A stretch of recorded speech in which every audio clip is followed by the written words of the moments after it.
Hi friends, welcome back my channel. ఈరోజు chicken dum biryani చేసుకుందామా?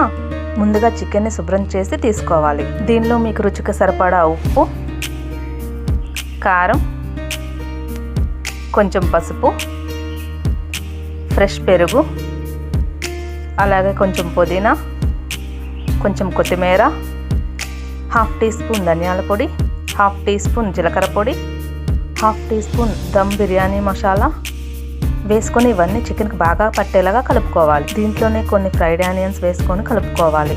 అల్లం వెల్లుల్లి పేస్ట్ కూడా యాడ్ చేసుకోవాలి. ఇలా కలుపుకున్న చికెన్ని ఒక గంట సేపు ఫ్రిడ్జ్లో ఉంచుకోవాలి. బాస్మతి బియ్యాన్ని కూడా ఒక అరగంట సేపు నానబెట్టుకోవాలి. బిర్యానీ గిన్నెలో బిర్యానీకి సరిపడా ఆయిల్ అండ్ నెయ్యి తీసుకోవాలి. బిర్యానీకి కొంచెం నెయ్యి ఎక్కువే పడుతుందండి. నూనె కాగాక హోల్ బిర్యానీ మసాలా అలాగే జీడిపప్పు వేసి బాగా వేయించుకోవాలి. ఇవి వేగాక చికెన్ని యాడ్ చేసుకోవాలి.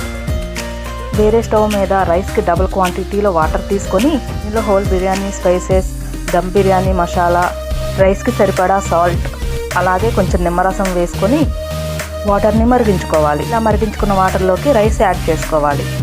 దీనిలోనే కొంచెం పుదీనా, కొత్తిమీర కూడా యాడ్ చేసుకోవాలి. రైస్ని 60% ఉడికించుకోవాలి. చికెన్ కూడా ఒక 50% మాత్రమే ఉడికించుకోవాలి. ఇలా ఉడుకుతున్న చికెన్లోకి కట్ చేసిన పచ్చిమిరకాయలు యాడ్ చేసుకోవాలి.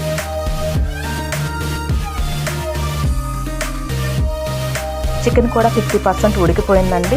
ఇప్పుడు నిమ్మరసం యాడ్ చేసుకొని స్టవ్ ఆఫ్ చేసుకోవాలి. ఇలా 60% ఉడికించుకున్న రైస్ని చికెన్ మీద ఒక లేయర్గా వేసుకోవాలి. నేను వీడియోలో చూపించిన విధంగా వేసుకోండి.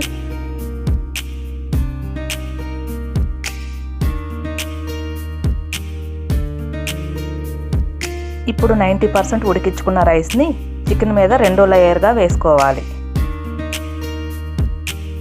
ఈ రైస్ మీద కొన్ని ఫ్రైడ్ ఆనియన్స్,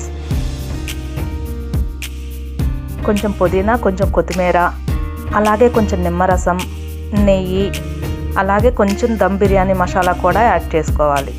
నేను వీడియోలో చూపించే విధంగా మంటని సిమ్లో ఉంచుకొని ఈ బిర్యానీని 15 నిమిషాలు దమ్ చేసుకోవాలి. తర్వాత స్టవ్ ఆఫ్ చేసి ఒక 10 నిమిషాలు బిర్యానీని అసలు కలపకూడదండి.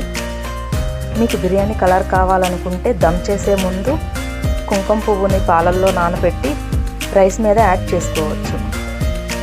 అంతే అండి, చికెన్ దమ్ బిర్యానీ రెడీ. నా వీడియోస్ కనుక మీకు నచ్చితే లైక్ చేయండి, షేర్ చేయండి, అలాగే నా ఛానల్ని సబ్స్క్రైబ్ చేసుకోండి. Bye friends.